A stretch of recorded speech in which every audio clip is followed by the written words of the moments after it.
Assalamu alaikum, our dear participants. Thank you very much for joining this session. And I'm Zainab Khan, and I moved from Pakistan recently back in December 2019, and at the moment residing in Calgary. And today I'll be moderator for this session.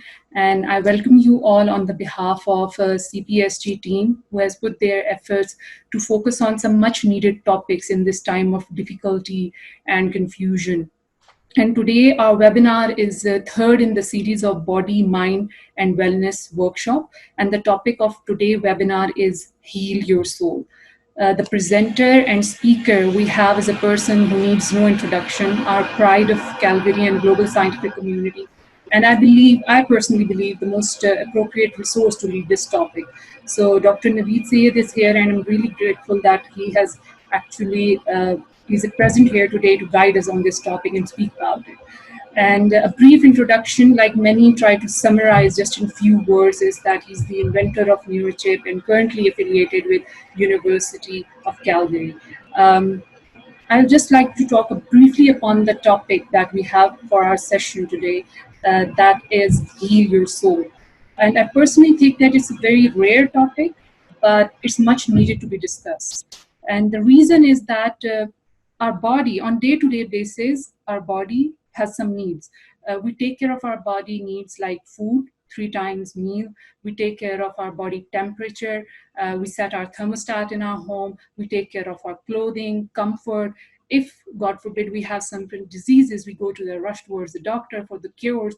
But at the same time, we know this reality that our body is mortal. It's not immortal. There is a fixed day and time when it ends, and that's the end of this body, the container of our soul. And then the reality of soul starts, because that is something that exists forever and it moves on to the next realm. So that is something that we need to understand. And I think and I believe that somewhere in the journey of life, we forget that what are the needs of our body and what are the needs of our soul, and how much we should focus on the needs of our soul. And at times we feel maybe exhausted. We don't want to move on in the journey of our life because something is missing in here. And then we feel that emptiness, but we are unable to answer it. There are so many questions that come up in our mind, but we don't get the clarity on them. So today, our topic, Heal Your Soul, will focus on understanding the reality of soul. How do we interpret the reality of soul? And I would request my speaker and our presenter, Dr. Naweed, to start from this understanding that how the reality of soul is interpreted across religion, across philosophy, and across scientific community also.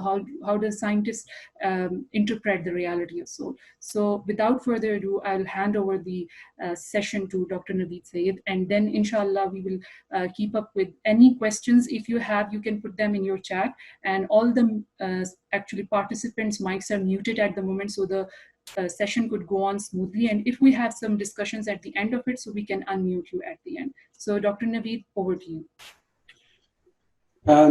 Thank you very much, Zainab, for that wonderful introduction. And I think, we take tremendous pride to see people like you, the younger generation, with such an intense wisdom, knowledge, and an understanding, and also zeal and zest to make sure that we bring everybody on board so we can raise the tide so all boats come up.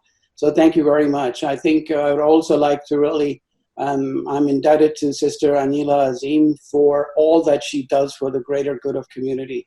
She has so many scars, and I think healing all of these souls that she has been healing, may Allah bless her and then give her reward, I think, in the hereafter as well as herein. I think Muskan has done a phenomenal job, and I would really like to urge all the people, they are doing fundraising to really raise funds for this particular cause. There is such a desperate need in our community. I think we try to ignore, these wounds that are inflicted on the souls of our young ladies, young family, be that family violence, abuse, sexual abuse, and all kinds of other things that really better them in many different ways. So hopefully what we will try to do is to try to really understand what soul is, and I'm an academic, So I will throw my academic hat, and then at the end, I will really switch back. I'm not going to give anybody lecture because I believe that all the people who are in this already know most of this area, and they feel it, and they have the wounds to show for the battles that they have fought in their lives. So they are battle hardened. And my side, I will just throw a few feelers, and maybe you can see guidance for them. And if you don't find them useful, just throw them out and then say, well, it was 1 hour that was spent, with some lunatic professor who didn't know what he was talking about. So I think Zainab posed some very insightful questions, and I think they are really deep and they are at the academic level, but I'll try to simplify them as much as I can. So she introduced me as a neuroscientist. So actually, my area of research is messing around with, could get my laser, then I could point out, let's make it red. Okay, so I think today we decided that we will speak to heal your soul. And this is such a loaded word, and it's such a loaded philosophy, philosophically, intellectually, that we need to really break it down as to what really soul is, and then see how it gets damaged and what it is that we can do to be able to heal it. And I think until and unless you really know the problem, you will not be able to fix it because you don't know the nature. So once again, I'm indebted to Muskan, and especially, Sister Anila Azim, who asked me to do this, and I think she has been really working hard. And this is a continuum of what you already learned, body, mind, and soul or spirit conundrum. You have already had 2 sessions on body and mind, and I think from body's perspective, the physical body is a physical structure. Imagine it that it is the actual skeleton of the car. It's got seats, it's got steering, it's got wheels, it's just the skeleton outside. And in that, it contains, the engine, which is brain, and the body parts and muscles. So our body actually consists of 50 trillion cells. And even in your brain, you have tens of billions of brain cells. So you can imagine, which collectively organizes our tissues, our bones, nerves, organs, and then it connects it with the outside world, which is the physical form, right, of the world. Mind, on the other hand, it governs our mental and emotional aspects. And it houses our consciousness, subconscious, superconsciousness, and the psyche as well. So our mind allows us to be aware of the world and powers our ability to think. So, once again, the body is really the skeleton. Your mind, which is, emanates from one of the structures in the body, which is brain, is your mind. And this mind then gives you all the power of conscious and unconscious and subconscious. So if I ask, since Zainab is putting me all the spot, I would probably get her to be a little bit alert as well. For so far, Zainab, if I ask you where your foot is, you did not know up until now. But then when I reminded you, you actually jumped and you said, oh, my foot is right there. That is actually your unconscious part of the mind. So your unconscious part of the mind or brain scans 1.2 million frames per second, whereas the conscious part of your brain only does 40 frames per second. So you can only imagine that your unconscious mind that you do not pay attention to will always hijack. And I think this is what we need to really prevent ourselves from unconsciously getting our mind hijacked by that part of the brain, which is really the culprit. We got to put really brakes on it using our conscious efforts. And this is really what the mind does. It allows you to really reconcile your conscious, unconscious, and subconscious mind together to make you a very effective, a tax-paying rather than tax-burdened human being. And then from this, emanates or originates your feelings. Now, our feelings are ethereal, so they are really, they can't be seen. You cannot feel them. Each of them carry their own unique signature. So that is the unconscious part, is, of your brain, or what we call is the conscious of your human nature, which is very, very distinct. So your conscious is very different to that of mine, right? So we don't really can see or feel each other's feelings. And I think through our emotions, we are able to determine our likes and dislikes, what we want and what we don't want, and go after what we really like and we prefer. So our emotions, they ask nothing of us except to acknowledge and validate them, including the whole spectrum of emotions from negative to positive. As this is the language our soul chooses to express itself herein. So this is where your soul actually comes in, and then it really intercalated with your emotions, and these emotions then give rise to your personality when it is coupled with your mind as well as your body.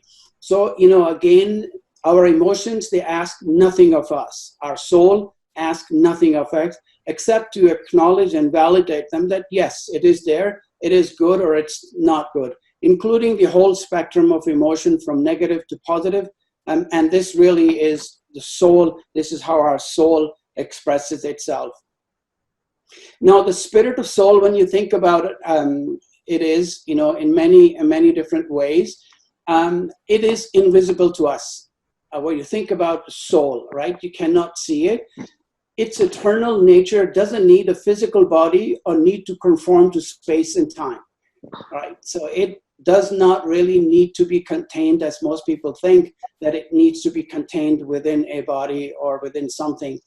It expresses life's creator, or usually it's really the divinity, is the source. It could be God or the universe, as different people would say. And it can connect us to something which is much bigger than ourselves and our lives and our senses. So our five senses, it is much bigger than all of these. To give you an idea that, at the end of you had a neighbor who was bugging you and pestering you, and then, you said that I need to really teach them a lesson. And the way I'm going to teach them a lesson is I'm going to throw a rock at them, right? So all of a sudden you moved away from your desires, which would make us worse than animals. And we then used our akal, which is, our intellect, to really, that makes us superior to angels. And that's why humans are ashraful makhluqat, they're superior. But even at that level, your akal will say, well, how do I do this? They live, quite a few blocks. I can't take this big rock and throw. And then all of a sudden, your knowledge will come in. Your knowledge will say, okay, make this big, catapult, load up the rock, and then shoot it. Or you could be a missile. Then when you prepare the missile to fire at someone or a bomb, you will say, well, how do I really drop this? Then you create, through your knowledge, an aeroplane. So the aeroplane will now take that bomb and drop it. So your knowledge, even knowledge, which you think is really the savior or the salvation of the world, is out of control. And this is where your conscious comes in. Your conscious will come in and says, no, to save a life is your mandate, and not to destroy a life, because killing an individual will be killing the entire humanity. And I think that is what is your soul's main primary really role, is to be able to put brakes onto any kind of activity that your knowledge and your intellect gets you out of. So it is, source of divinity. Our spirit is whole. It is untouched, and it cannot be in a negative state. So I think I will leave these buzzwords around, that you cannot leave your soul in a negative state. It's healthy. It's intrinsically or innately healthy. It always is healthy. It's not corrupted, or it's not really damaged in any way. And it cannot stay in an unhealthy state. And this is where it bugs you all the time, when you have really done somebody injustice or done somebody harm, that it will constantly poke at you and tell you that, you have fed me the wrong stuff and I can't live in this. It comprises of three aspects, which is your body, we talked about, mind, and emotions. Now, any problem that occurs in our lives will express itself either in the body, mind, or our emotional planes. So anything that happens, it will really be expressed. It's not that if it is a silent partner that it has no means of expression. It will express itself, but because it's living through you, it will express it through you, be that body, mind, or your emotional plane. So the spirit is a silent witness. It actually witnesses everything that you are doing, right? And as an observer, and it guides us through life and bringing the challenges and desires that are chosen by us in front of us so we can experience more of who we really are, right? So it is really a personal identity in that sense that it allows us to be able to really experience who we are. And I think this is something really important. And then the take-home message is, the spirit is a silent witness. It's an observer. It guides us through life, but it doesn't indulge. It doesn't interfere. It watches us very carefully. If it is harmed, it will express itself in the form of your body, mind, or your emotions. And then, we experience it, it in different forms. So when I defined it, I looked at it and thought about this topic. I thought, it could either be the cube of your life, or it could be the circle of life. As the Simba says in, Lion, what is that? Interesting story, Lion King, whereby it's actually a circle of life. And the circle of life is really much your body, and then you have spirit, and then mind. And I think these things are, and remember when he hit him on his head, and he said, that was actually, he talked about spirits, that those people living up in the sky are watching. They're your forefathers. So I think, that movie is my favorite, and I watched it so many times. And my kids always fast forward it when Simba died, when the dad dies. But, the lessons that you learn from these kinds of things are really important. So your mind really gives you, thinking, reasoning, choices, your subconscious beliefs, your attitudes towards others and yourself, and your emotions. And your body, as we talked about, nerves, organs, your immune, endocrine system, and all the other anatomical parts of your body, they comprise but the soul, when it comes in, it actually brings it all together, and it gives a purpose to all of those things, a purpose to your life, for example. And the purpose of life is a life lived with a purpose.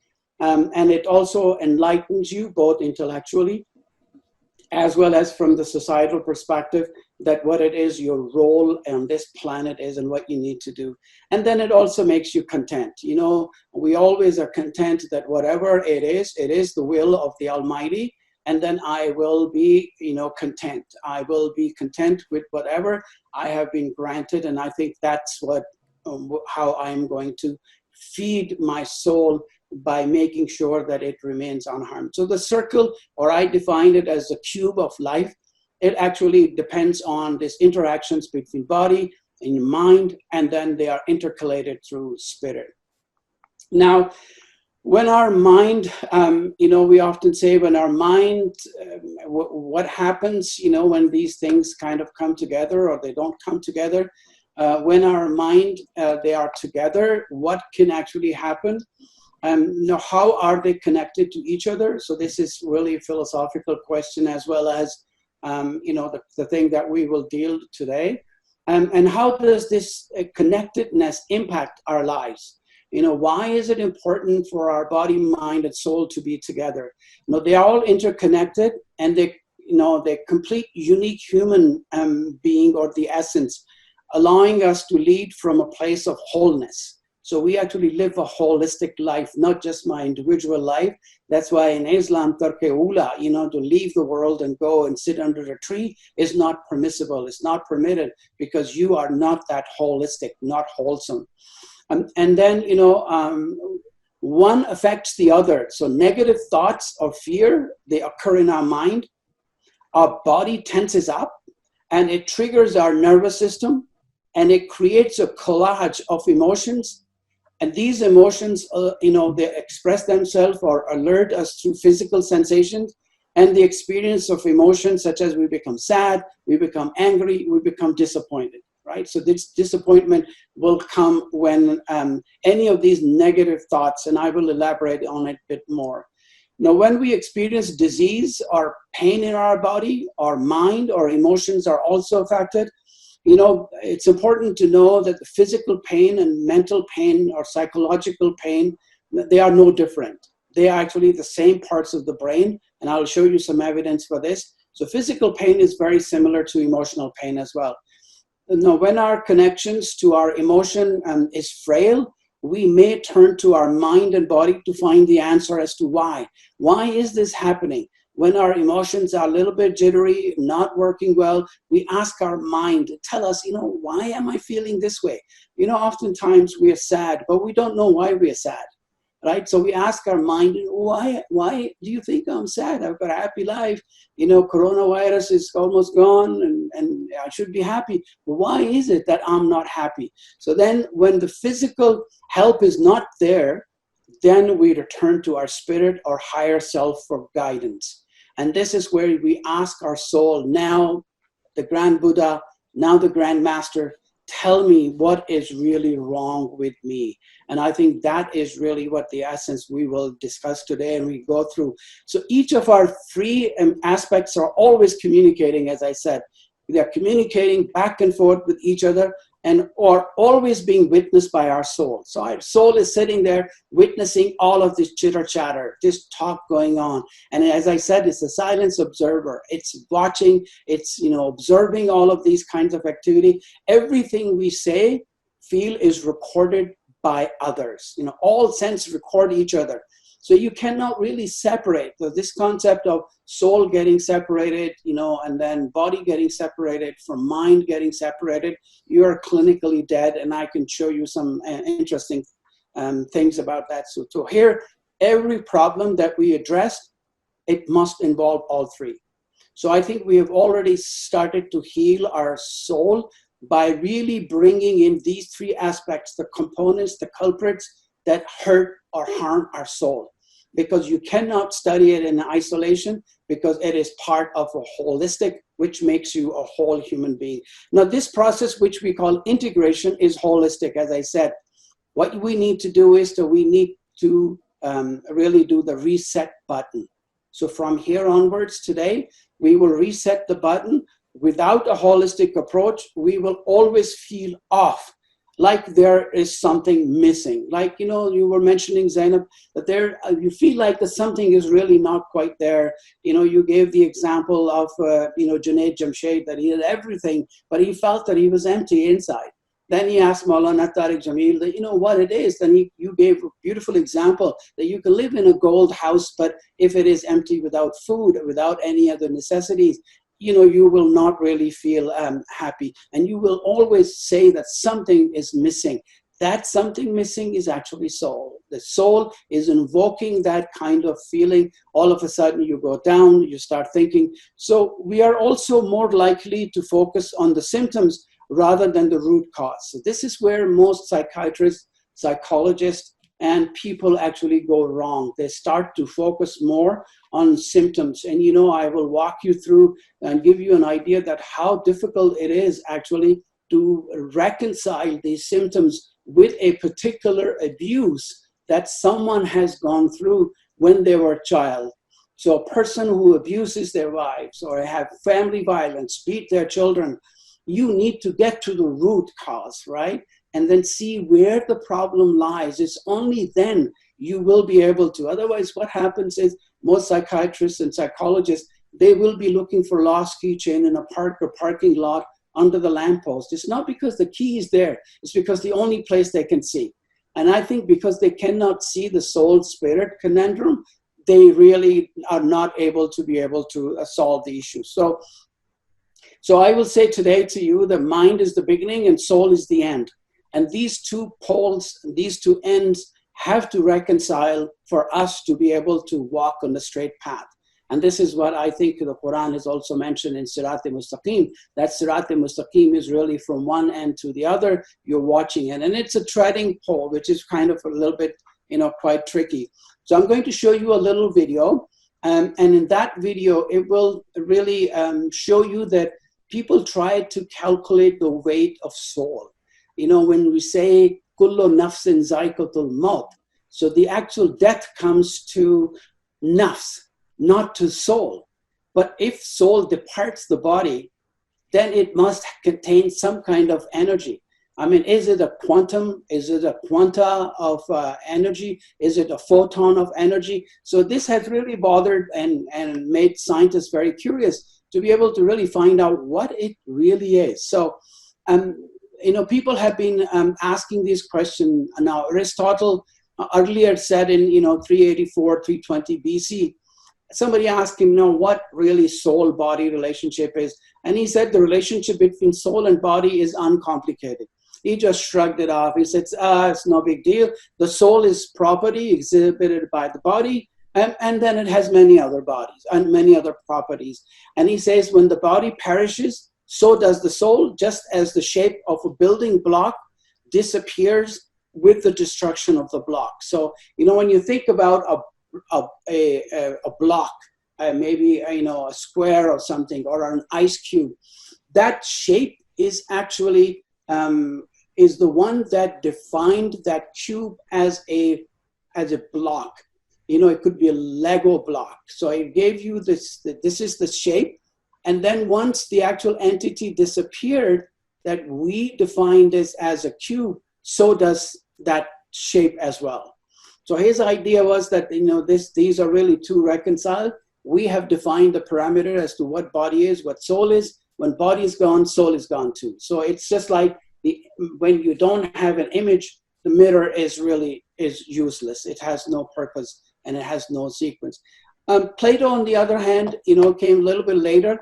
He believed that the material world is a shadow of higher reality that consists of concepts, and he called them forms. So he called them a particular form. So object is our everyday world, which participate in these forms, which conform identity and meaning to material objects. For example, if you draw a circle on a sand, and that would be circle only because it participated or it looked like in the concept of an ideal circle that only existed in our imagination or in our own template, in our own repertoire. So if we decided that this is what the circle is look like, and if you draw that circle on sand, and that circle is circular as long as it's drawn on that sand, but when it disappears, the circle also disappears, right? So it's really gone. And a little bit,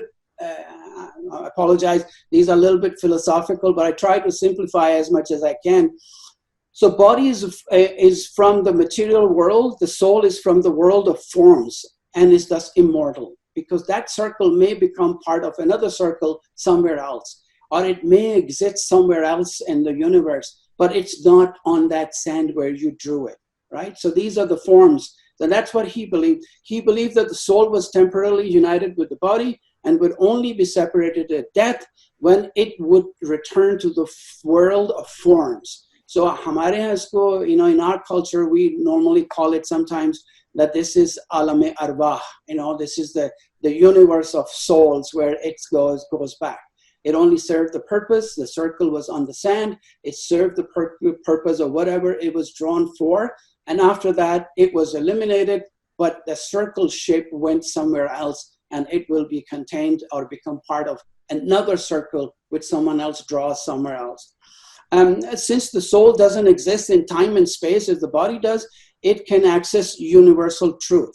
So this is really what it was a very important aspect, that because it is not confined, the body has the needs. The soul doesn't have needs, and it has universal and access to universal truth.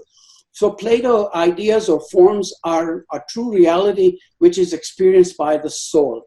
And now the body is empty in that it cannot access the abstract reality of the world.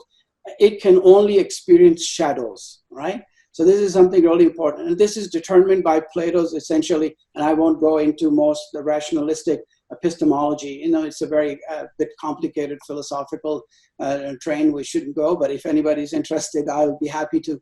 But the idea again is that you have a circle. The circle is only a circle as long as I have drawn it. And if this disappears, but the circle doesn't disappear, this is a form. It is a shape that remains a circle to be affiliated with other circles that are drawn somewhere else or somewhere else. So, those forms, as he meant, did not destroy. Now, when you think about, different religious perspective, and I went through, Judaism, Christianity.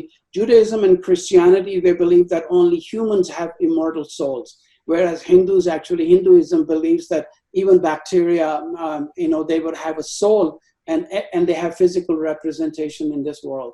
Now, Christianity says the souls will be judged by God after death. The good ones will go to heaven or go to Hades, and they will await resurrection from there onwards. That they will be resurrected when the day of judgment comes, when Jesus comes, they will be resurrected and sent to heaven, and the bad ones are destroyed. So the bad souls will actually not enter heaven. So I think from there, because they say Jesus died for my sin, so no sinful person is actually going to go to, or no person is going to go to hell. So there is really no hell from that perspective. And Islam and Quran, it's really interesting that soul is defined as ruh, which is, spirit, it's consciousness, pneuma, or it could be the soul. Whereas nafs also is spirit, which is ego, and it's kind of a psyche. Now, interesting, if you actually study Hebrew, Hebrew has these two words as well, nafs and ruh, and Hebrew has defined them as different spelling, nafsh and ruh. Ruh. So these are, two different words, but almost similar meanings. And the Jews also believe that, God put his soul into Adam, and that's what made him come alive. And it's very similar to Islamic concept as well. So the ruh is a divine spirit or breath of life, and nafs means one's disposition and characteristics.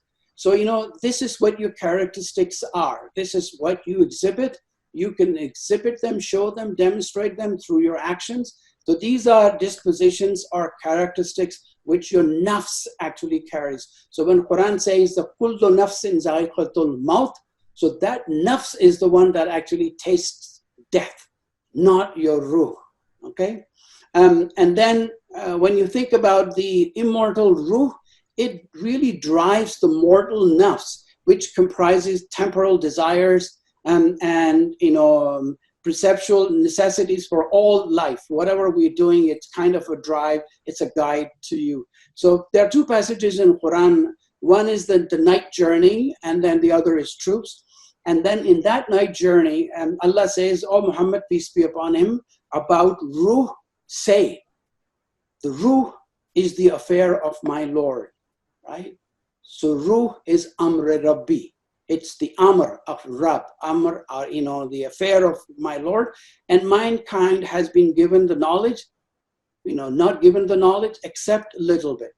So very little knowledge is given to us about ruh, as to what ruh really is. And it's Amr Rabbi. And then I think this is something that philosophers have, and then our religious scholars have spent a lot of time.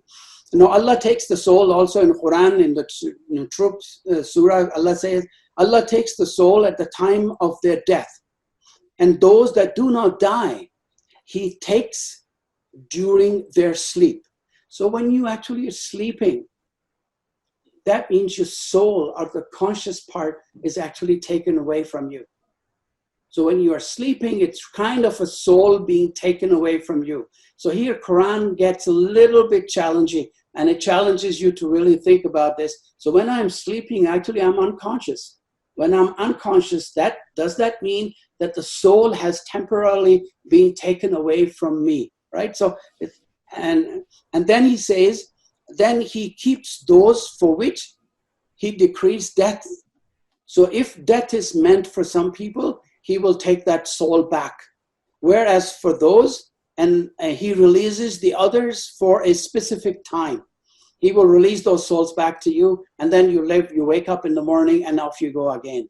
So, indeed, in that are signs for those who give thoughts. So this is an interesting, topic in its own self, that when we actually dream or we have nightmares, we have, our unconscious part of the brain is active. There is a very soft line that the ruh or our soul is treading in between them. So here is a video. What is the soul? Where is it? Can you measure it? touch it, recreate it. Through near-death experiences, reincarnation, and unexplained brain activity indicate the existence of the soul. These are questions that have intrigued and haunted people since they first walked the earth. Today, in the 21st century, experts are closing in on some answers, using new technology and new understandings to unlock the secrets of the soul.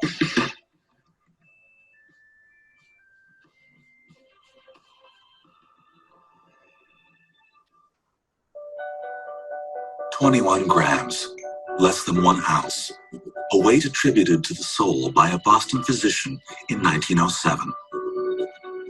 Dr. Duncan McDougall conducted a ghoulish experiment. He watched 6 people die.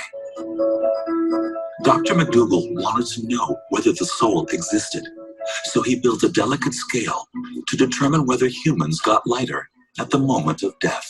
In just one of the deaths, McDougall recorded a weight change of less than 1 ounce, 21 grams. His experiment got a tiny mention in the New York Times, more of a curiosity than news.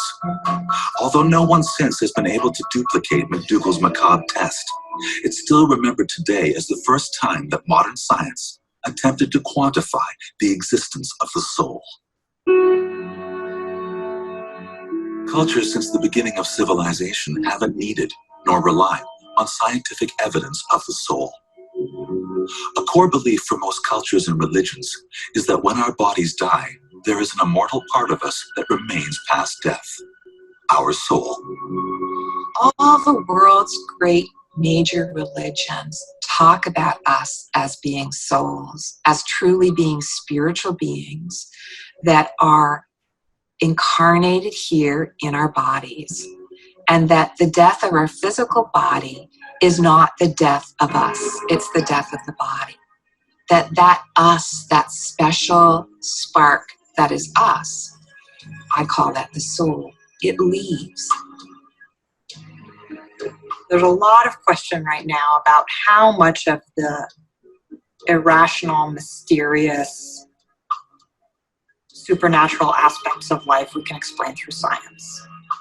And many, many scientists are directing their attention toward those questions. And I applaud that.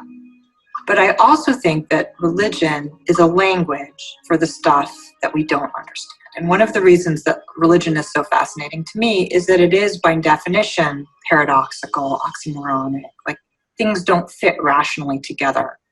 You want to live forever and you want to keep changing. You want to have an immortal soul and you want to hug your grandma.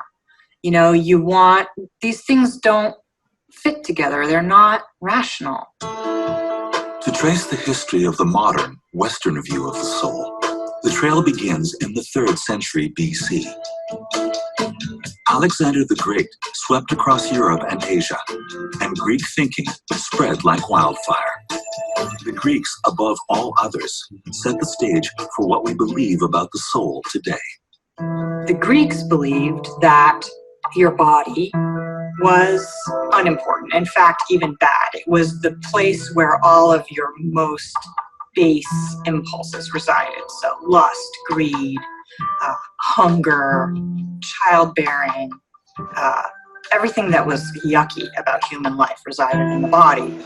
And everything that was good and true about human life resided in the soul, which was in the head. So when you died, your soul ascended to God, and your body resided in the ground. You didn't need it anymore. The Greeks believed in reincarnation, that the soul could move on to a new body. As Christianity conquered the world, the Greek idea of body and soul being separate things was eclipsed by the evolving Christian notion that body and soul are part of the same whole. Because in the Greek context, you had your soul went up to heaven after you died, and your body was dirt, dust, nothing. The Christian teaching is that your body and your soul are one thing. You can't have one without the other. together they make you, you. Christian ideas of what does my soul look like raise questions that people joke about.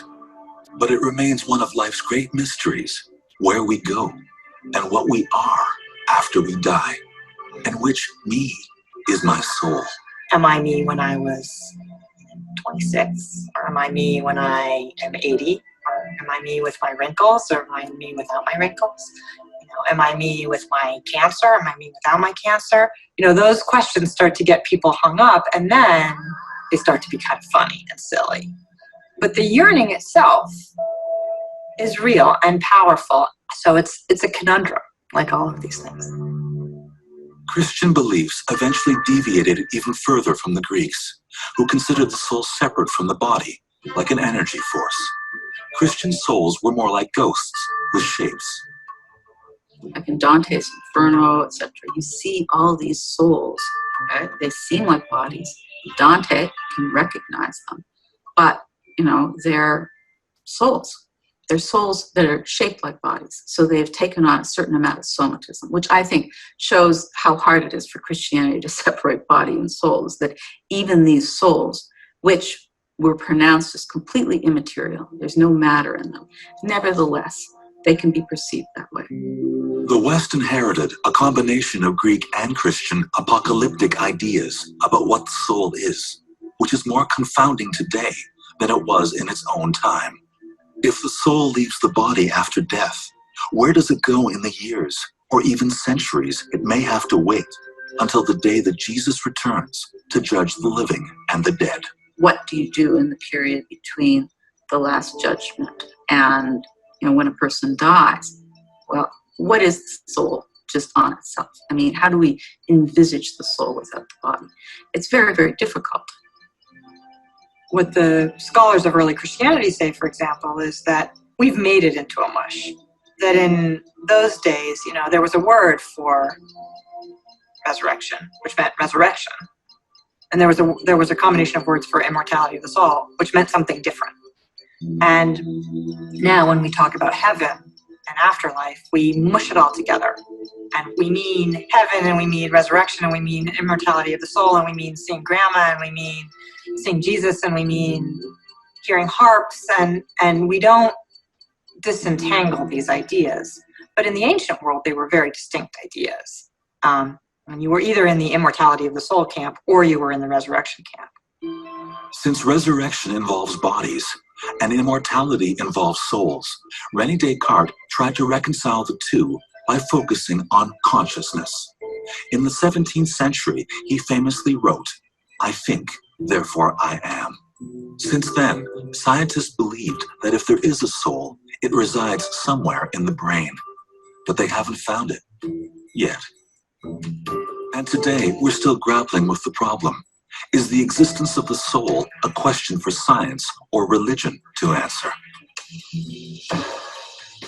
Religion is a way for us to talk about and think about those aspects of human life that are beyond us.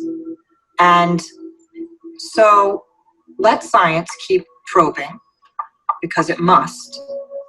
And yet let us keep acknowledging, through whatever language works for us, whether it's poetry or art or religion, that there are aspects to the human experience and to human yearning that fail to meet categories. And I think the soul is one of those things.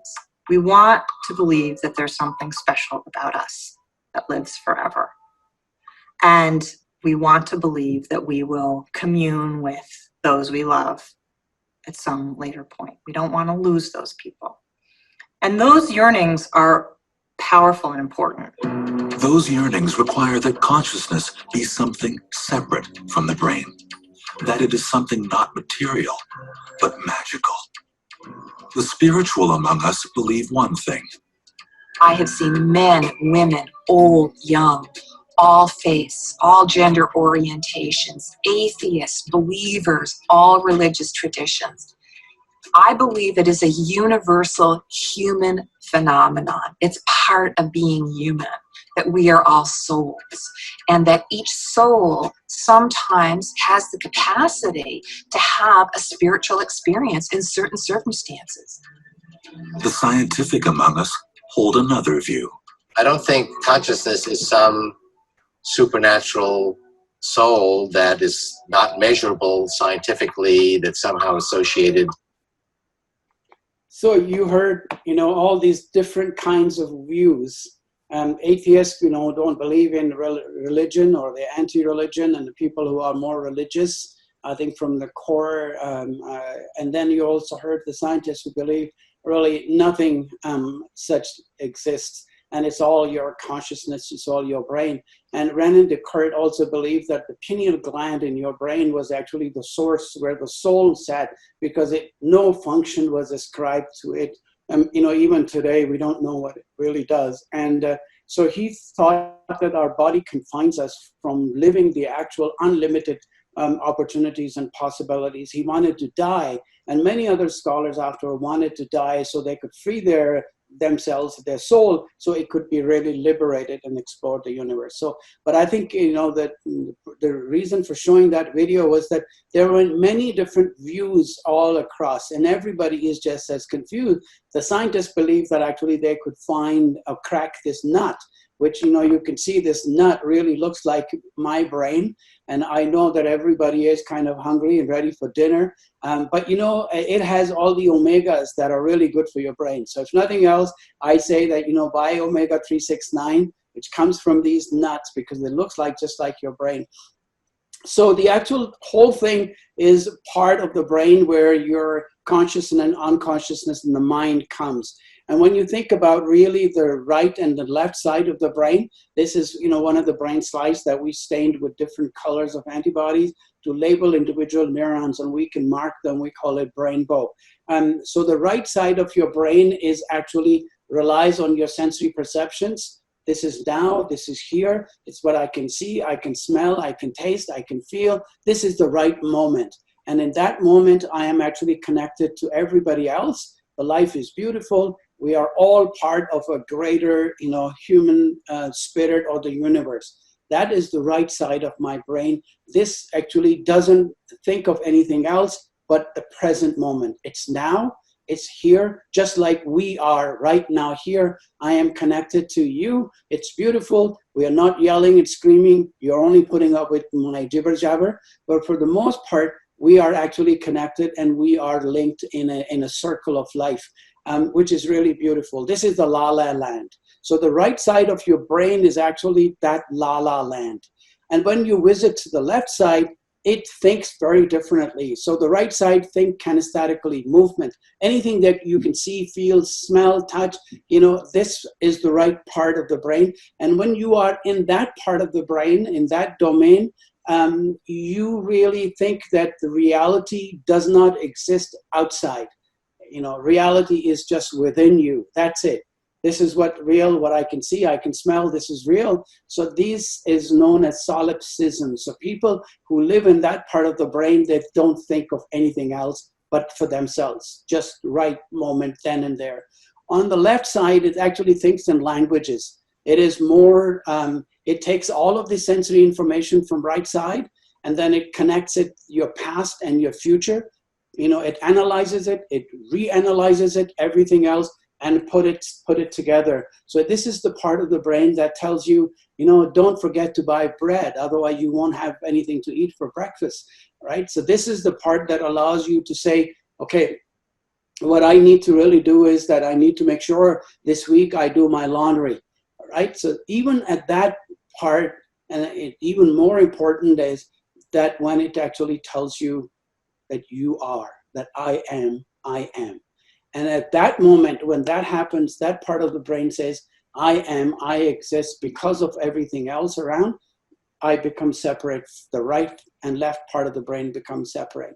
So I think, from the personality wise, what we need to be able to do is to make sure that these two parts actually are integrated, they work together, and they work together through this corpus callosum. And that is the part that allows the left and right side to interact. And the women and children who are abused, sexually abused, or they are actually, physically abused or harmed, these connections shrink significantly, and then you fall either into this mode or you fall into that mode. So this is something to really keep in mind, that this is the left and the right side of the brain need to work together to be able to really give you the holistic view of the life. And it really starts very early in utero. So this is the baby growing. So brain is the fastest growing organ in a human body. It's amazing the rate at which it actually grows. Now, if a mother is really, and this allows us to be able to form these connections in the brain. There are 30,000 synapses connections through left and right side of the brain, reaching out to each other in every really 5 to 10. It is right exploding. It is, and this wiring has to be between these brain cells, has to be exquisite. This is the hippocampus. This is where your learning and memory occurs. These circuits have to be really organized and arranged absolutely exquisitely to be able to give you your personality trait as to who you are. Now, we know brain cells, neurons, we call them neurons. They're connected through synapses, and these synapses make brain cell neural network, but these networks are not hardwired. They constantly change. So hopefully at the end of this session, you would have learned a few new things. We would have given you new synapses. Those new synapses might change your neuronal circuits, and this we defined as plasticity, and that is your unique characteristic. This is where your healing will actually occur. If your circuit is not plastic, you will not be able to fix yourself, and this is something that we need to, and then your behavior changes accordingly. So when you think about these neurons, they have to really connect with each other. I won't bore you too much. Brain cells that fire together, they wire together. So during early stages of development, these network construction have to really, really go very, very precisely. If a kitty cat is born, you put a patch over one of its eye for just a couple of days, this kitty cat will be blind in that eye for life because these cells did not fire and they did not wire. And as a result, you lost that function. Children who cannot hear, they cannot speak because these centers are also connected. So neurons that fire apart, they wire apart. And if neurons are, they're out of sync, they fail to link. So I'm giving you some really, if there was any poet in our group, they could probably put together a poem. And the neurons are so very small, you can't make him out at all. But many Calgarian people hope to see him through a microscope. So, somebody could actually write poetry about this. So brain maps, they work by, particularly spatially grouping together events that happen, and these brain cell circuits formation is really important. Brain maps will grow as the skill is being learned, so your circuits will grow, brain cell connections will form as we learn. The more we learn, the stronger these connections become, and then if we don't use it, we lose it. So this is something really very important for you to get, kind of recover your soul, reboot your soul, is that you cannot stay on that track forever.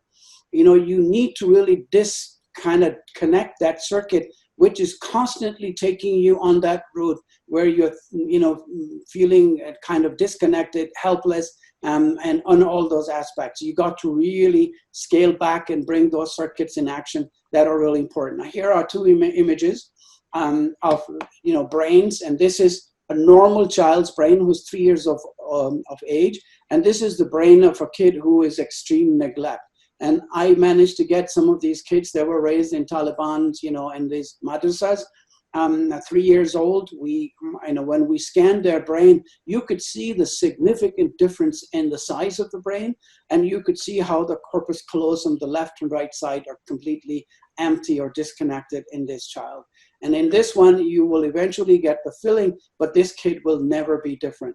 So kids who have been raised in extreme neglect and are the culprit of all the sexual abuse, physical abuse, or they are really hurting women or children, or beating, child abuse, family violence, we don't know what they have gone through themselves, right? So it's always important to really look back as to, not victimize language and think about, what that person, I feel sorry for them. I feel pity that what they have gone through. Now, this child will never be a normal child. If you told him to, blow himself up, he will just go and blow himself up because he has no left and right side connection that tells you that you know who you really are. So I think when you think about boys, when they're abused, you know, the corpus callosum actually on the left side shrinks. And in girls, when they're sexually abused, the other side of the brain is actually shrunk. And these parts of the brain will really shrink. There, you know, many of these connections will not form. Cells do not wire together. They don't fire in sync. And as a result, your brain is actually mush. And this brain is the one that is giving rise to your mental health, mental wellness.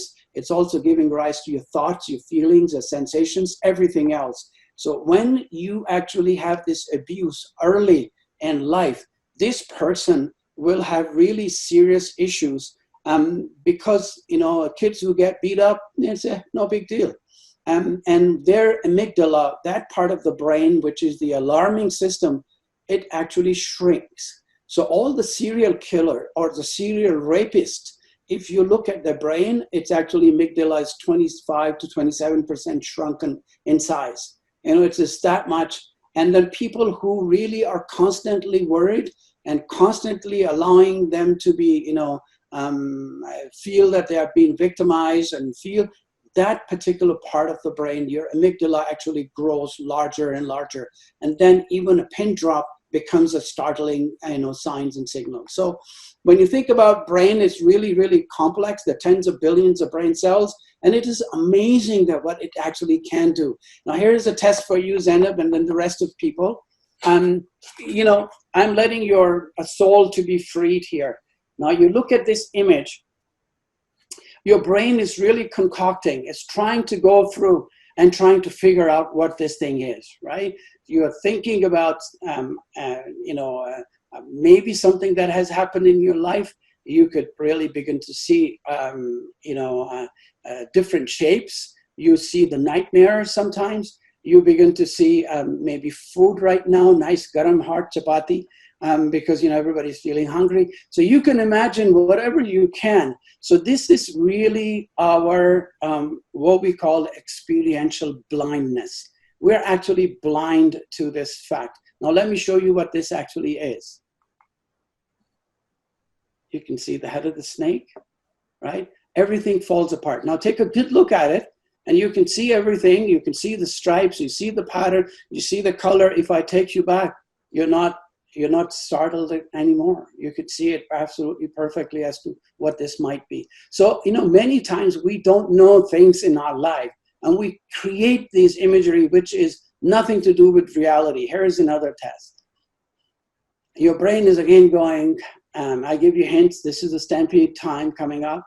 You know, you people will imagine, and it, depending upon which particular pathway in your brain you have been nurturing, you will see things. This is experiential blindness.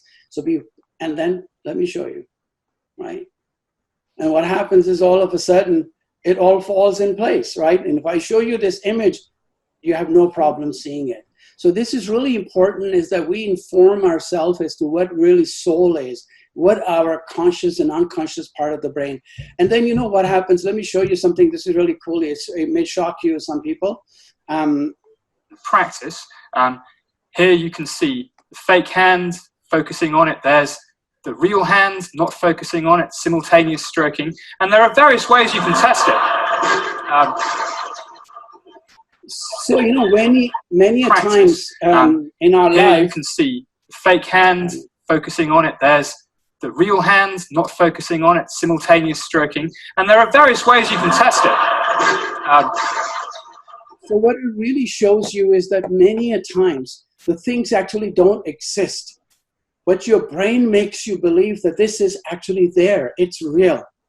And those things become part of you. And then your brain will begin to imagine that this person is always there to hurt me. I saw a patient, you know, met a lady, and she was afraid of wolves, and, you know, and everybody told her in the hospital that there is no animals here, but she had a stick just to make sure that nothing was there. She will actually move it away, because your mind has actually created this thing which is part of you. So in this particular case, the actual, when your mind focuses on one particular thing, And this is the rubber dummy hand. You could do this experiment at home, and this, this individual cannot really see his own hand, right? He's only focusing on this rubber dummy hand.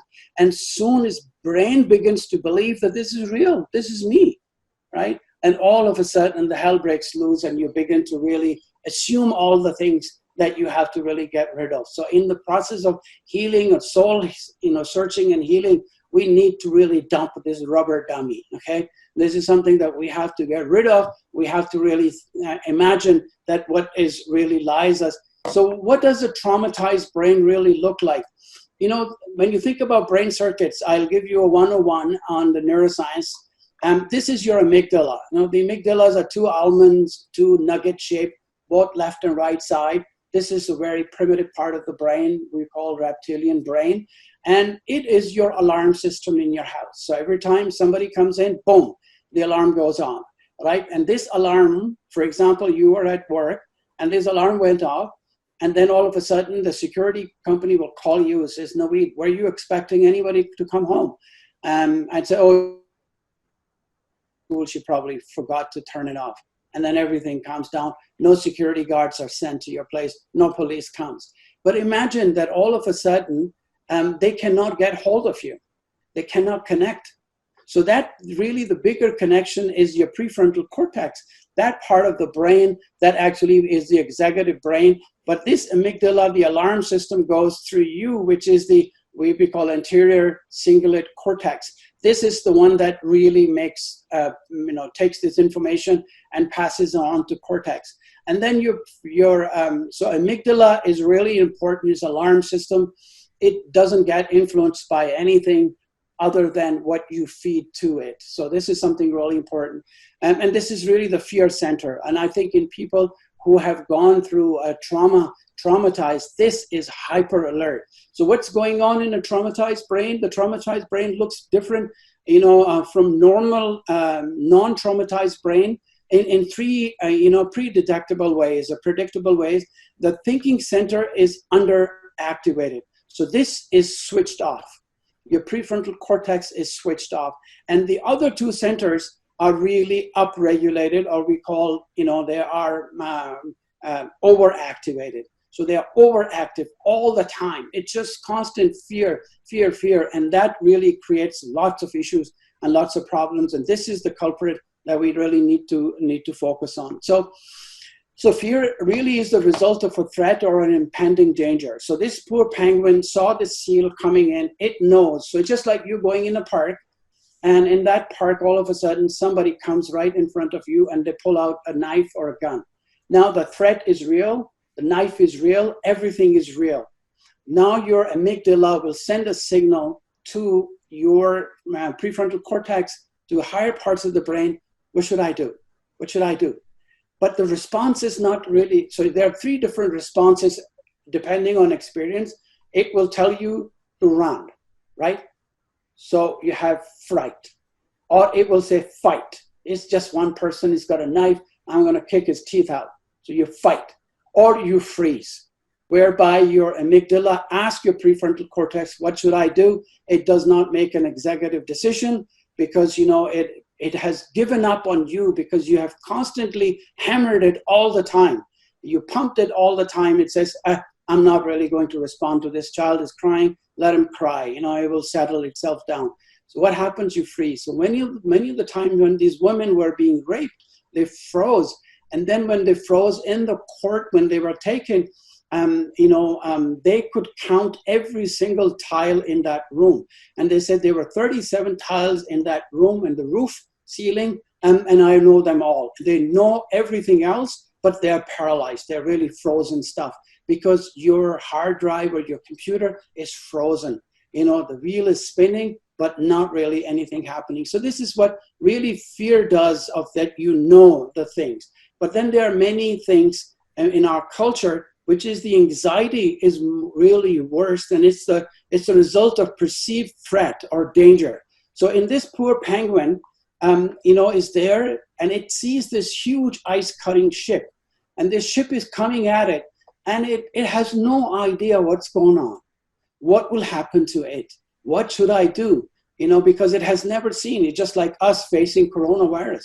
We don't really know what this thing is, what it can do, how it can harm us, what should I do, what my strategy will be. So this really is a very diffuse, unpleasant, vague sense of apprehension that something bad is going to happen. I don't know, right? So when anxiety builds in, the women who are in the shelter or have been living in an abusive relationship, or the children are being, in a family violence situation, where you don't really know what might be the consequence, what might happen. You don't know whether the person coming home, husband or boyfriend or whoever is going to be in a good frame of mind. Is he a bad day? Whether he would like my food or he doesn't like my food, or how should I dress up, or should I overdress, underdress?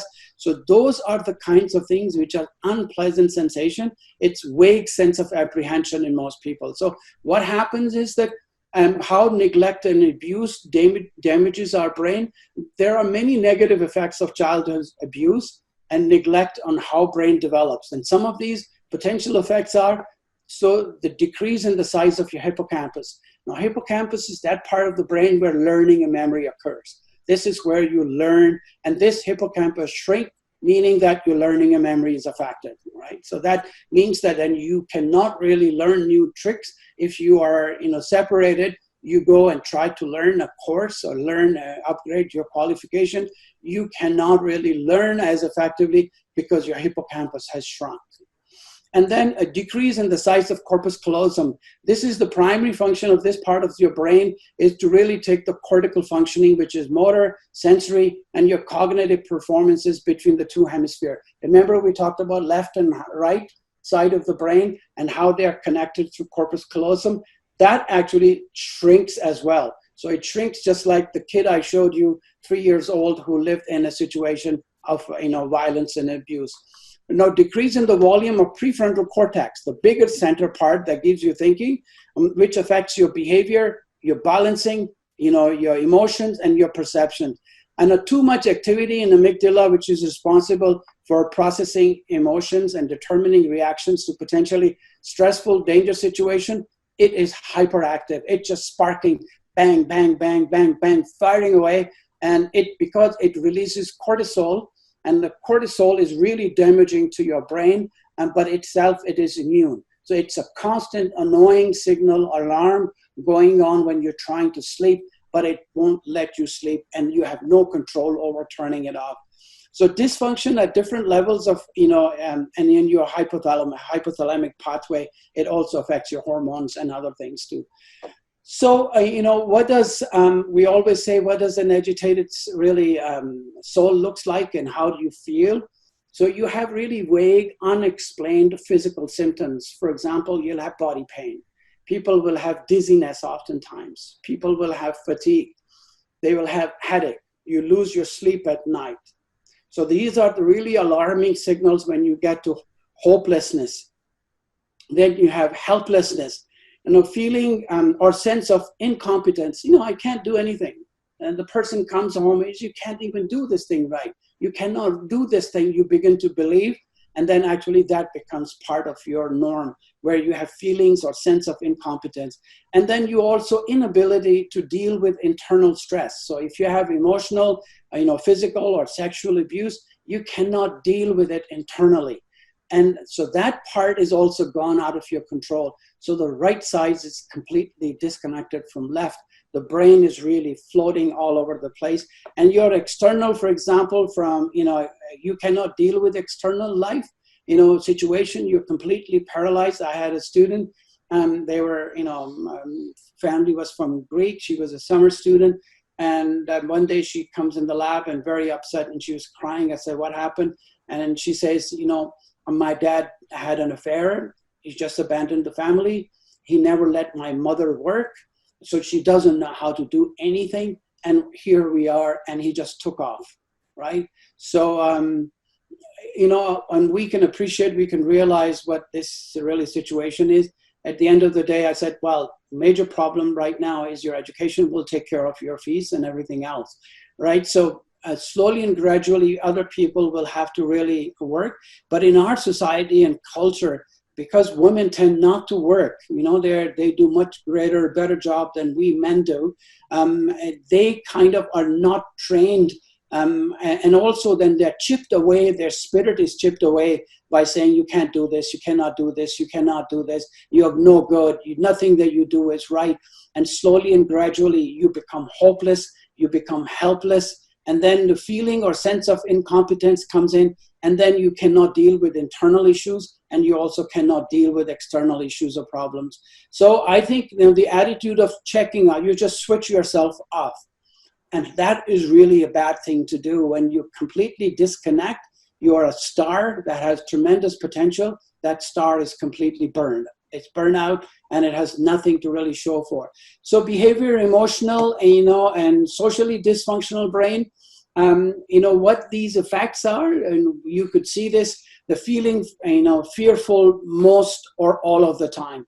You are constantly worried of what's going to happen next, where the next shoe is going to drop on me. How is he going to react? How is he going to really do what he's going to do to the kids? Being constantly on alert and unable to relax, no matter what the situation is. Nothing is right. Nothing gets done. Nothing that you do is right. And I think also a tendency to develop depression or anxiety disorder. Then you go through this constant shutdown, and that creates learning deficits. Nothing, not hit the developmental milestone. When you teach about, kids or deal with kids, they are not able to really meet their developmental milestone. And then the grown-ups also go through the same thing.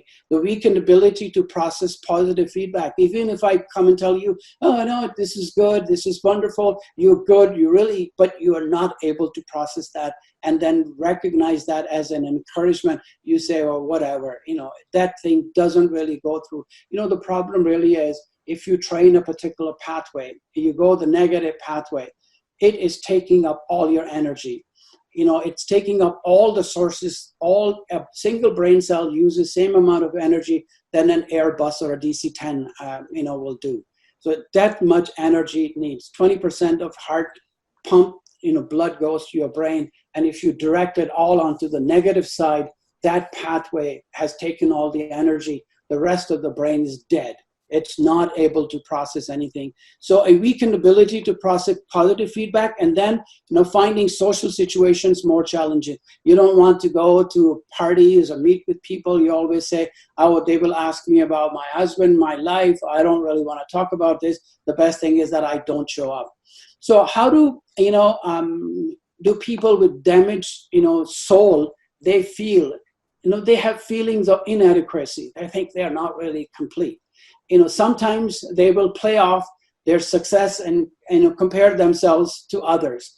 I got a call from a young lady from Kashmir, and she says, I really have a problem because when I'm praying during Ramadan, I realized that I was always thinking that my prayers are not the same quality as all the other ladies. And maybe their prayers will get ahead of me and they will win and I will be left behind.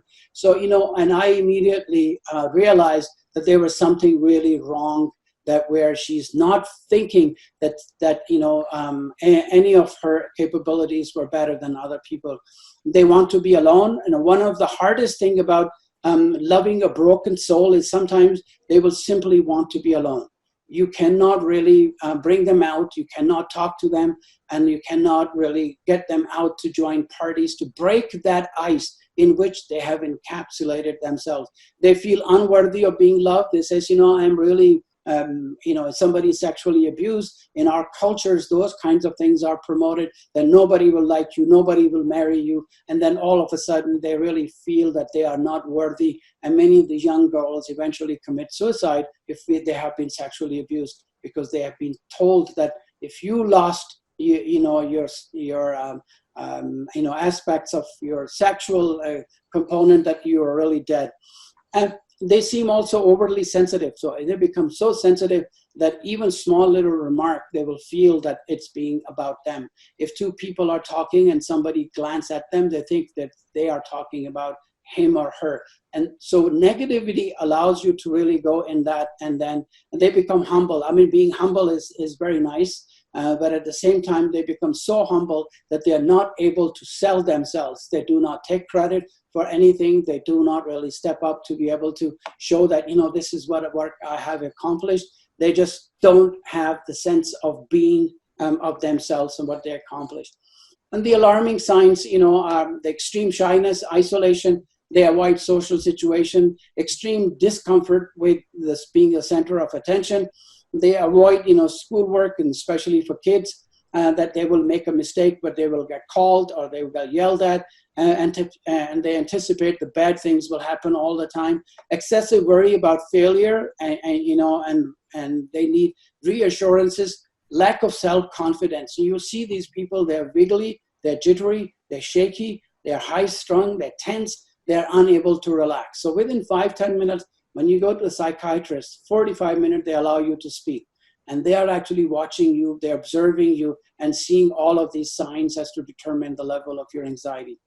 So, I would really, in the last few minutes, would like to say that, it's your thoughts.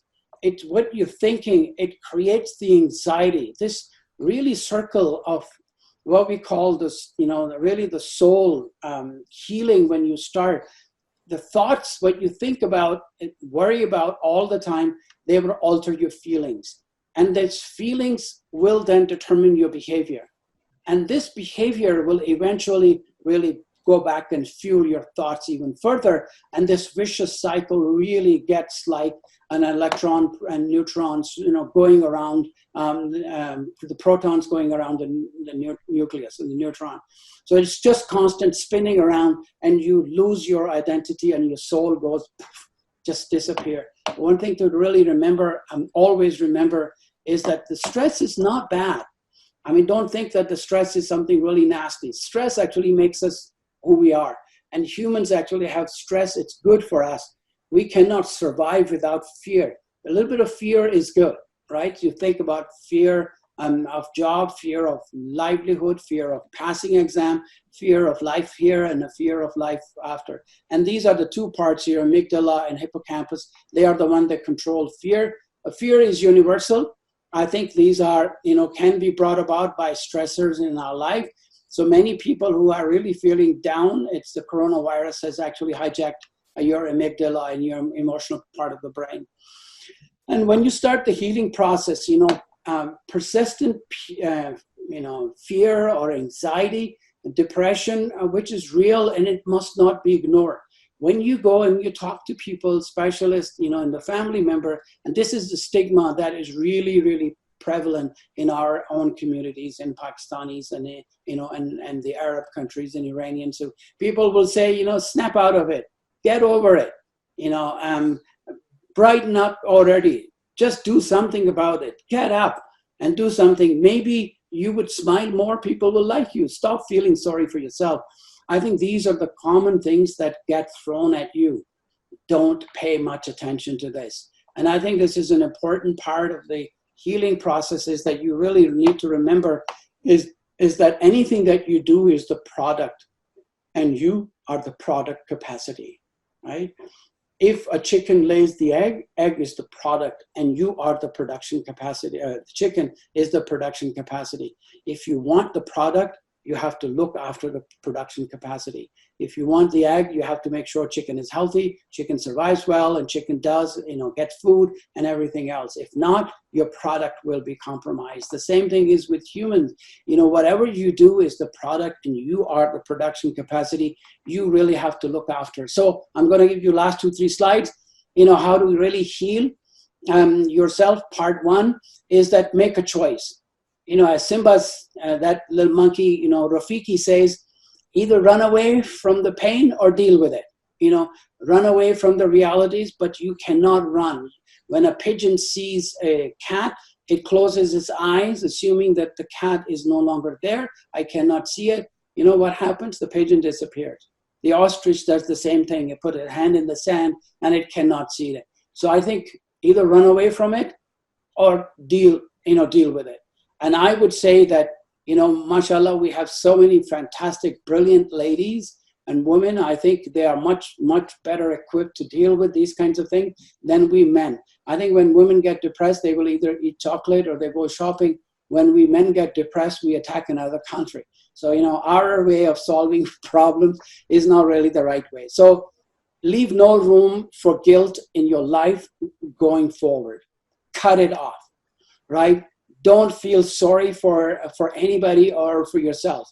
No room for guilt that, I wish I could have done. I wish I would have made a nice breakfast. I wish I hadn't done it that day. I wish I hadn't really done things that he doesn't like. Leave no room for guilt. Just get rid of that guilt. And don't be hard on yourself in the process of healing. The most important thing for healing is that you don't be hard. Don't be so tough on yourself. And then, lose yourself in what you are passionate about. Do something that you love. You got one life. You're never going to come back here. This is it.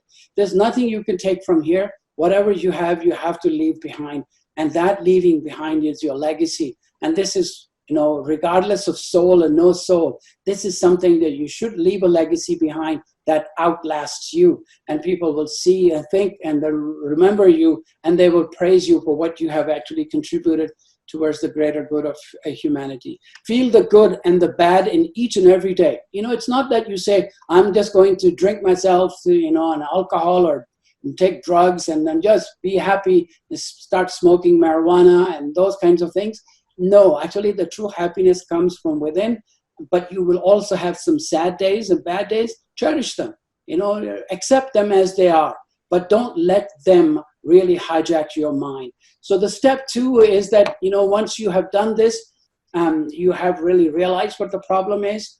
You recognize the problems, you recognize the signs and symptoms in you, the situation, you are gone from anxiety to fear level. And then now actually moving on, what you do is to take good care of your body. This is what I said, take care of yourself, dress up, put makeup on, do exercise, eat well, healthy, join parties, do different, things that really make you happy, and become happy with yourself again if you're not already. So this is really important, is start loving yourself. Start loving yourself, surround yourself with people who will allow you to be who will not undermine you, marginalize you, or talk down to you, or feel pity or sorry for you. They accept you for who you really are. Forgive yourself and forgive the person in your own time. It may take a little while to forgive that person who has brought you to that situation. So it takes time, but work on it and start to think about why he might have been abused in the early life. He may have been sexually abused. He may have been physically abused. He may have gone through hell in his life. That is really reflecting him what he made. So I find my soul and my conscious room in that to forgive him. So I will forgive and then move on. Now listen to your inner voice and be peaceful with it. Revisit the old place, but with new people. Some people, say, I went with my loved one to the mountains and we were like Shah Rukh Khan. We were singing around, we're doing all kinds of beautiful things. When I go to the same mountain, it just bites me. It eats me up. I say, get out, go to that place, take some new people, and avoid negativity towards the entire gender. Yes, a man was bad to you or a woman was bad to you, but not all men and women are bad, right? So then, people say, I'm not going to get into another relationship. I'm not going to hang around with men because they are all pigs. I mean, I believe we are pigs, quite often. But, not all of us are pigs. Your father was also, a man. And your brothers were also men. Many uncles in the family are men.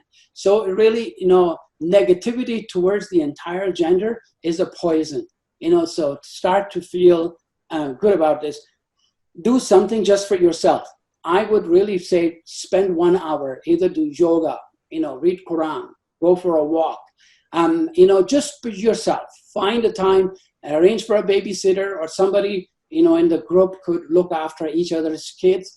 Just go out and be alone and really try to clear your head.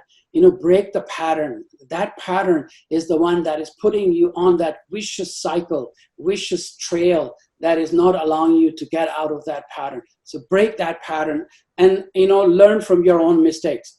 Don't think, but no victimization. So the language of victimization is the biggest victimizer.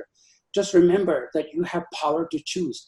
Don't allow. You can give your body to somebody else. It hurts that I, gave everything that was so sacred to me to this individual, and then yet he breached that trust, right? So the language of victimization is the biggest victimizer. You have the power. You can say, this is what I am today. This is what I will be tomorrow. This is what I will be tomorrow. I'm not going to dwell or live in this world. I'm going to really move on.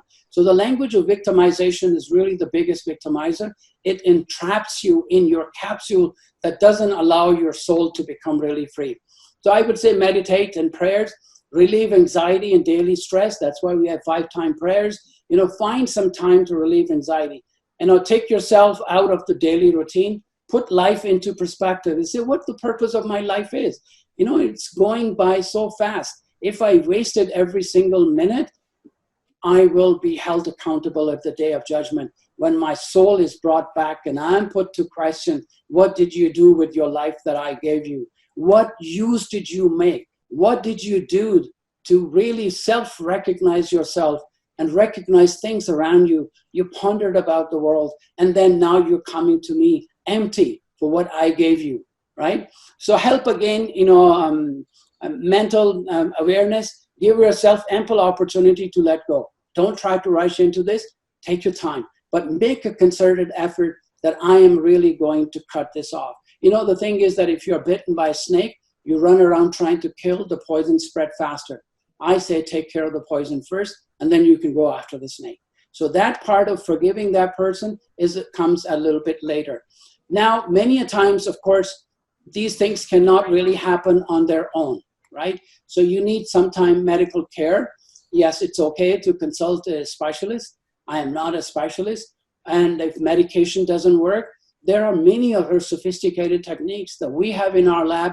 We actually use for virtual reality for post-traumatic stress disorder, whereby we can create the scenario and we take the individual through that situation that was really, really bad, where you got hit, you got punished, you got beaten, or you were in a car where it got blew up because of the terrorist attack, and then you have post-traumatic stress. So what we could do is we can create a scenario. We send you through a relationship or back into the world when you were 18, 19, when Shah Rukh Khan and Amir Khan and all those kind of things where your ideals and things look really beautiful, and then take you back and then have a very healthy outcome out of this. So in this particular case, you can really do virtual reality and augmented reality. These techniques are now available. If you cannot help yourself, this can also liberate your soul by walking you through, recapitulating all these events. And I really also urge you to write down your feelings and sentiments. Once they get onto the paper, they get out of you. They get out of your mind and get out of your brain. So, in this particular case, these technologies that we do, they are also available. And then, just realize the power that you have. Your brain is so powerful. And mashallah, you live in the best place, the best city, in the best country, and the best province in the world. Look at the ample opportunities. You don't have to be on the streets. You don't have to be homeless. Your kids can still go to school. You have good health care. You are born in a religion or faith, which is the best. You have the best of everything. Recognize and appreciate it. Now, here's one of our summer students.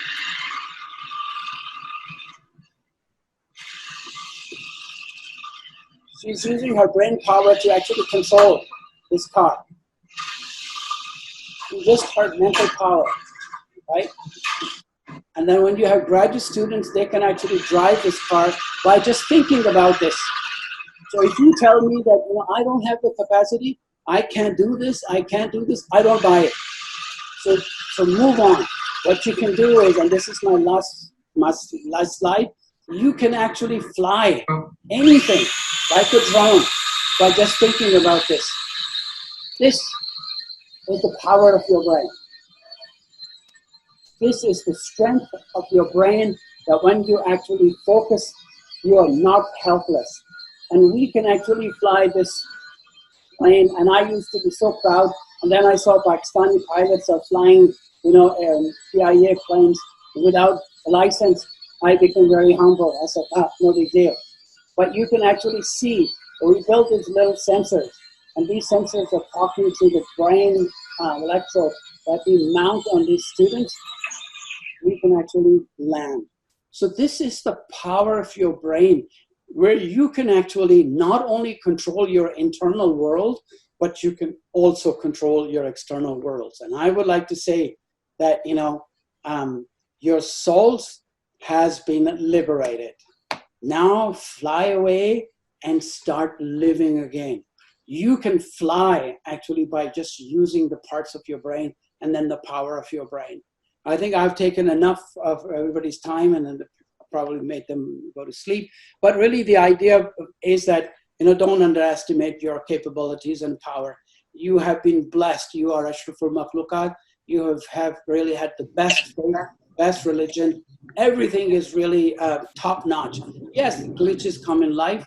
I would say, really put yourself together and inshallah you will change the world. You will change yourself. You will change the surroundings. And one day, a single one of you will be able to support and fund and create another Muskan. Thank you really very much. Inshallah. Thank you so much, Dr. Naweed. Actually, I was so indulged in this session that I thought more should come. And there were so many questions that were popping up. But with the passage of time, when we reached the end of it, a lot of things were answered. There are some things that I would like you to reflect on, and there are some points in my mind. At the same time, I would request my audience, if you have any questions, you can either put them in the chat or you can raise your hands and we can unmute and you can discuss your questions with Dr. Naweed, and we can have a bit of time for this, reflection back on this session. So what I was seeing is that we have actually come through a journey of understanding the soul, and at the end, reaching to the point that if the soul is hurt, damaged, injured, how to actually heal it. And I identified there is a cycle, and this vicious cycle, if it goes on and we don't break out of it, it will continue on. The cycle of feelings, thoughts, then feelings, and then behaviors. So I think thoughts is the first thing that needs to be broken, and then this is where it starts. But now someone says that I want to do a soul searching today. From today on, I'll start healing my soul. And the first thing that he or she will encounter is her or his thoughts. He'll encounter those thoughts on day-to-day basis. And that is when he have to understand this, that these thoughts are not real, or I have to deal with it, or I have to run away from it. So this vicious cycle, I think the first step is very difficult when you have to deal with your thoughts. And because your thoughts are coming from your previous experiences, there are some stamps attached with it. So my question is, and I want your reflection on it, that how do you start from the first step when dealing your thoughts? Just telling yourself that it's something that happened. Now there's another part to it. There's another part that I haven't experienced yet. I have to go on to that. Or how should we start? So, a kid came from school and he's told his, grandfather, there is a kid, he bullies me. He beats everybody. He's nasty. He's disruptive. He really bothers everyone in the class. So the grandfather said, son, when I was your age, I also had two wolves inside my head. And one was a nice guy. He will be very pleasant and he will work with others, look after school, clean up, and take care of the other kids. And then there was one bully. He always wanted to fight, and he will constantly fight and then create problems. And so the kid said, well, so Grandpa, if they are both fighting, which one used to win? And he said, the one I fed. So, if you keep feeding those feelings and then sensations of thinking, you will actually not be able to get out, because that monster will grow bigger and bigger. As I said, the power to choose is always yours. So this girl comes and he asks Dad, and he said, Dad, life is so tough and the school is tough. This is, and my teacher is really not very good. He just gives the assignment. They are not related. So he went and he took her in the kitchen and he put 3 pots of water boiling on that burner. And then he said, put potato in one, egg in the other one, and some coffee bean in the third one, and we'll enjoy coffee. And so it kept boiling. And she said, well, Dad, you haven't answered my question, and didn't say a word. He said, just sit there. And after 20 minutes, when the beautiful aroma of coffee started to come, He said to her, pour this coffee into 2 cups. And then he says, okay, now I want you to peel the potato and I want you to peel this egg. And she says, Dad, well, you still haven't answered my question. He says, I just did. Look, when this potato went inside this boiling water, it was hard. Look how soft it is. And the egg went in, it was soft. But look, it became hard boiled. It's hard. And you look at coffee, all 3 of them went through same situation, same conditions. 2 of them changed, but coffee actually changed this environment. It became coffee. So I think, most important lesson that we learn, that we all go through these grinds. Almost all of us will face these grinds, these challenges in life. But it is that instead of you changing, you should change the environment. And I think all of a sudden, this will take the attention away from you and it will put you in a much greater, bigger contact, which is really more global, that, what role, what value do I add to my family, to my community, to my society, to the country, to humanity? All of a sudden, if I give you a mirror, you look in the mirror, you will say, oh, how you doing? Looking good, looking very nice. Oh, mascara bhi laga liya. Yeah, everything is really looking very good. But, you do not pay any attention to the mirror itself. And then I ask you, Zainab, can you look at the mirror and tell me something about the mirror? And all of a sudden, you're still looking at that mirror. Your still reflection is there, but you won't even see little crumb of, toast or chips around your mouth. You will not be able to see it, but rather you're seeing things in a very different context. I think this is how the life is also itself. If we only see the projection of ourselves, that's what we will focus on.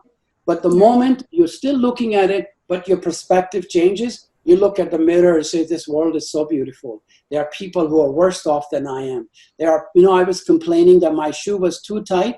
I saw this person who had no foot, right? So, think about other people, that how many different ways you've been blessed. Count your blessing, not really dwell in that world.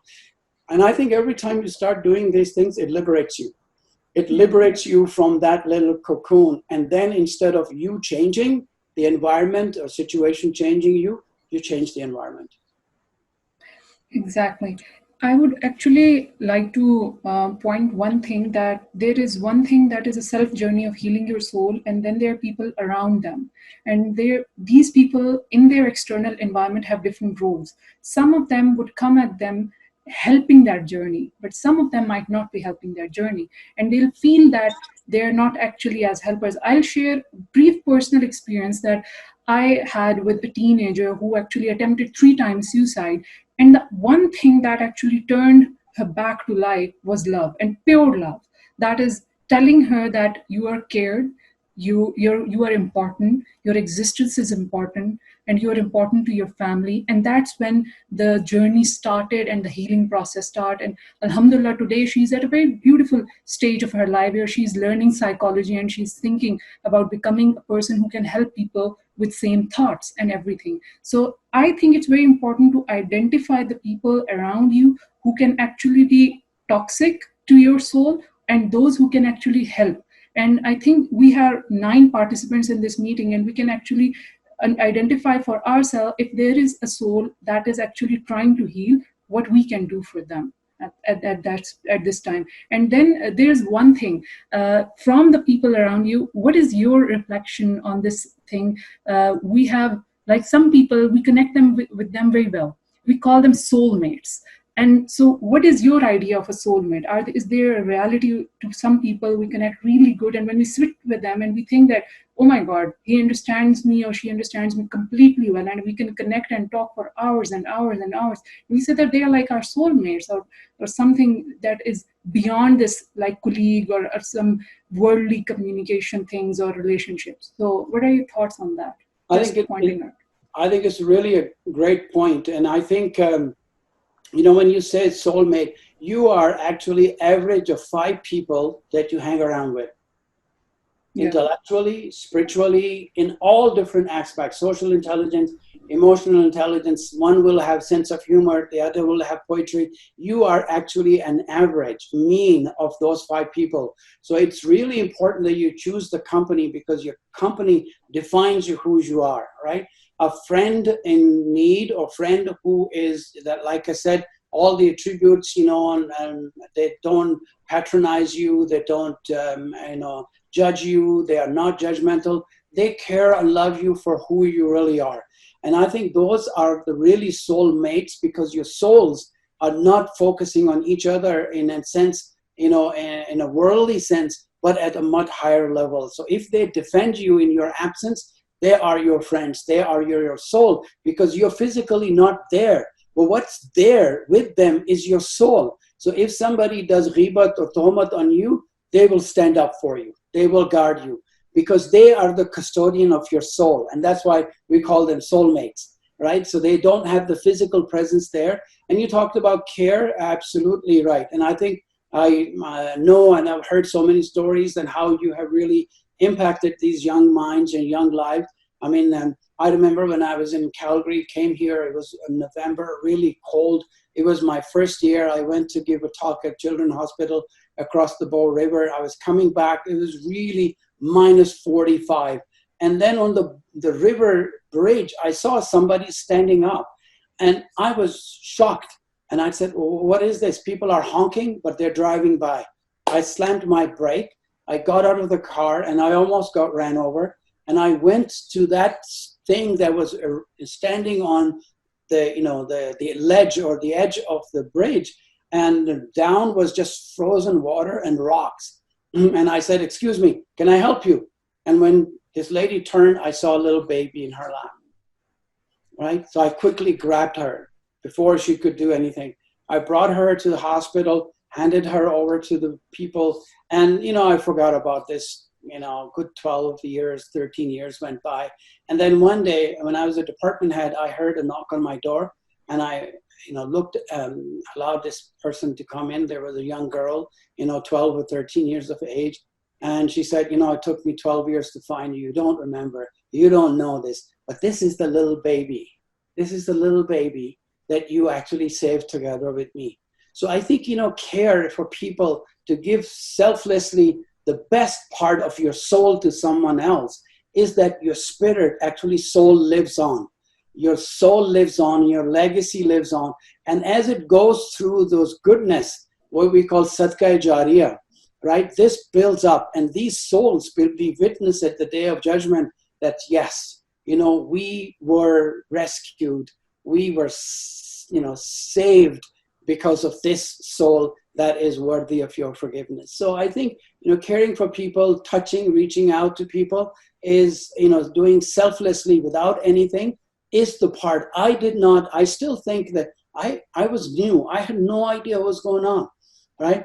But I think my soul, because I have allowed that to nurture inside me, and this is what my faith, my religion has taught me, to save one life is to save humanity, and not to hurt or harm other people, was that pathway was so alert at all the time that it made me do good things. So I don't do anything good thing. It's actually my soul which talks to my conscious, and my conscious then really gets my brain. My brain does the heavy lifting, gets my body to do the thing.